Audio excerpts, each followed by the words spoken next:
Hey guys, I have been asked to do a tutorial video by a couple of guys on the group here, so I thought today I would try and knock that out. One thing I do want to say about weathering is that it is generally up to the modeler how they want to do it. You can do it for accuracy, you can do it for personal taste. I know some people don't like to do it at all. You know, and it's one of those things you can go overboard with very easily. As a general rule, they say less is more.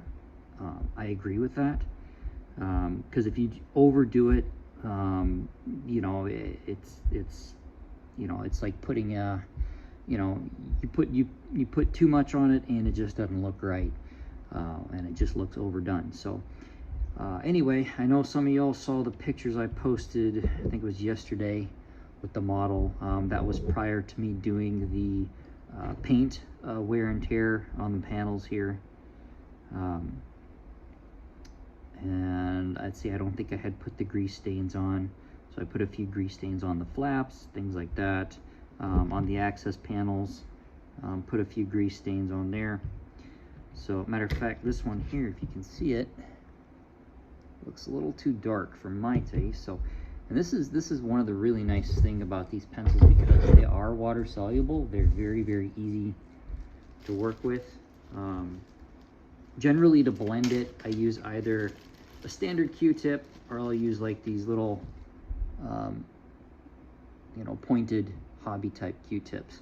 Either one works really well, depending if you're trying to go fine point or broad brush type deal. So basically what I'll do is I'll take that dark oil spot, hopefully you can see that there on my that I'm pointing to.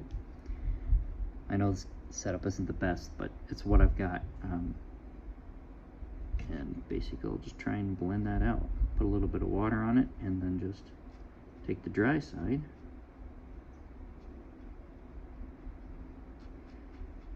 blend that in. Still a little too much, so I'll just take a standard Q-tip and try to rub some of that off. So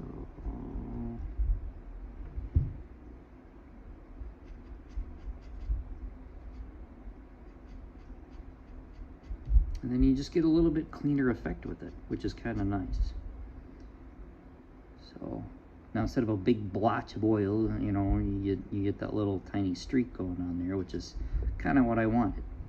The idea is that there's oil on the hinges, and the hinges are, you know, the air when the plane flies is pushing the oil out of it.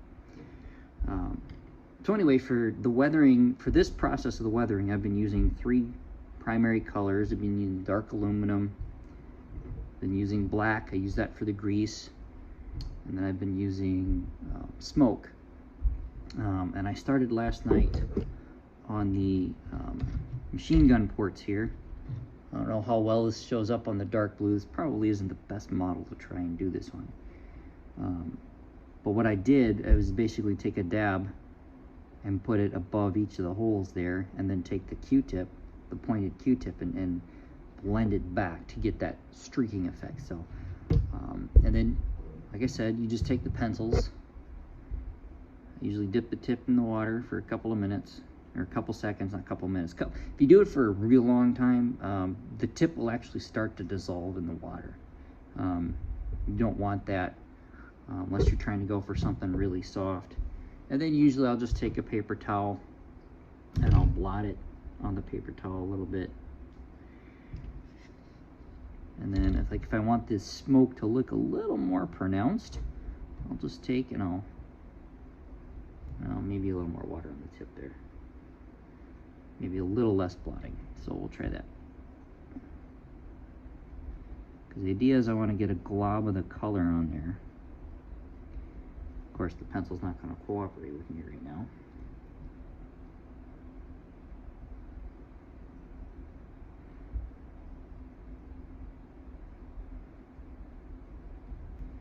There we go. And then I'll take my pointed Q-tip and I'll streak it backwards to kind of give you that nice pronounced smoke color that that you would get from the machine gun when it fires. And hopefully that shows up on the camera enough for you guys to see it. The other thing I was going to do was take this dark aluminum color, kind of show you how I was messing with that. So basically what I'm going to do is I'm going to take this panel here and I'm going to put a little bit of wear on the corner here. Not a lot.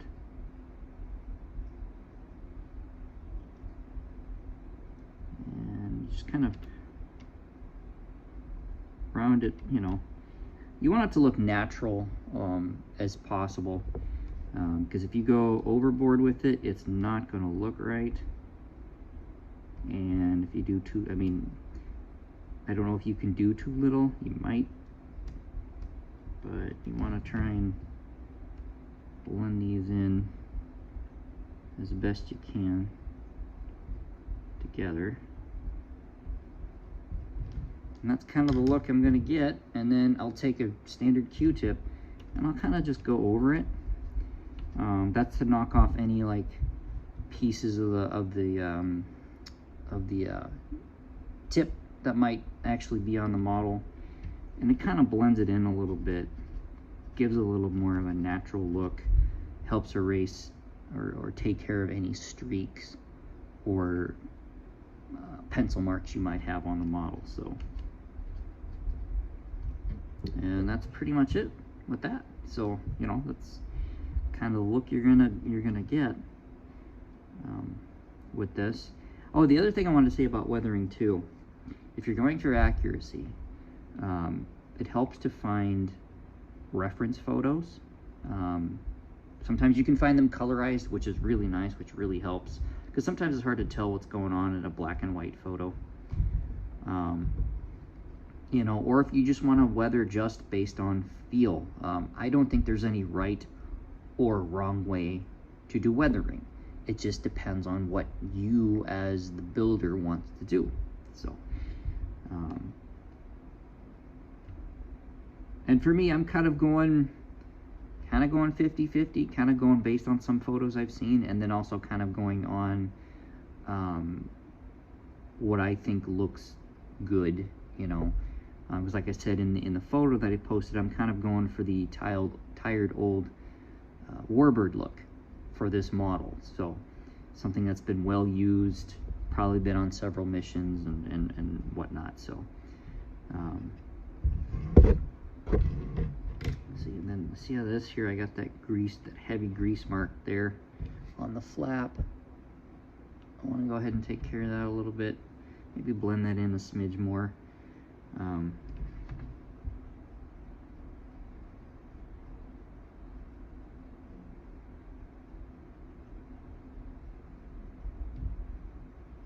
Because I know that on aircraft they have to grease certain hinges and points like that, because if they don't, obviously stuff seizes up, stops working. So another one.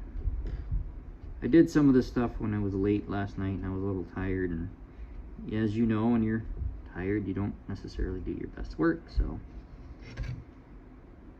and see, and like I said, this part here that I put on there has been on there for at least 18 hours, and I just blended it away. So like I said, these pencils are extremely easy to work with and very, very, very forgiving. So yeah, and then I'll go back. I know this is a little bit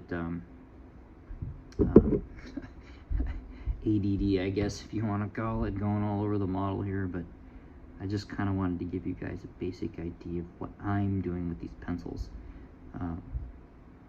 Go back to the machine gun ports here. I'll do those last two here. So I'll put a little bit of material on there. Hopefully you can see that. Trying to be mindful of the camera. I apologize if I go off camera when I'm working on stuff here. Hopefully I don't too much. And then I'll just take and do what I did before and just blend it back. give that nice streaking effect.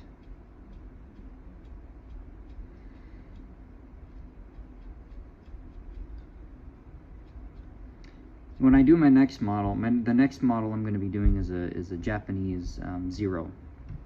That one will be a lighter color, obviously, than this. It'll actually be green. So I'll try, when I do that one, I'll do a video or two with that one too, because I realize that navy blue isn't really the best color to work with to show weathering techniques.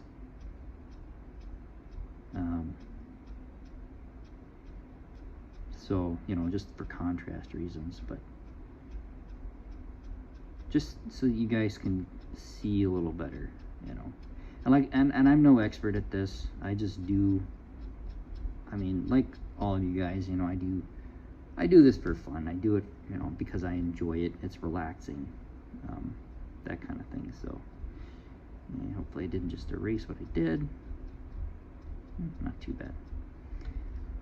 So there you have it. Hopefully you guys can see that well enough on the wing. So yeah, that's pretty much it. What I wanted to show you guys on techniques that I'm using. Like I said before, these pencils work much better when you use them with water versus using them dry. They're also very forgiving, like I said before. Obviously the metallic color is going to be a little tougher to take off because they are not water soluble. So you have to be mindful of that if you're going to do that kind of thing. And I know there are a million different methods out there for weathering, whether you're using pencils or paint or hairspray or salt, or I mean, you name it, it's out there. I say do what feels right to you, what you're comfortable with, and what you're set up for. I mean, you can't always do some of the weathering methods because you don't really have the setup for it. You may not have the room for it, or or whatever. Another thing I would recommend too is maybe find a cheap model, or maybe a model you've messed up on, and practice some weathering on that. I have not done that. I would like to do that. Find a cheap model somewhere, maybe spend like $5 or $10 or less, and just go to town on different weathering techniques. So anyway, as always, hope you guys find these videos helpful. Hope they're enjoyable to you. Any input, feedback, whatever you guys have out there for me or for anybody else, please do provide it. And I will catch you guys later. Take care.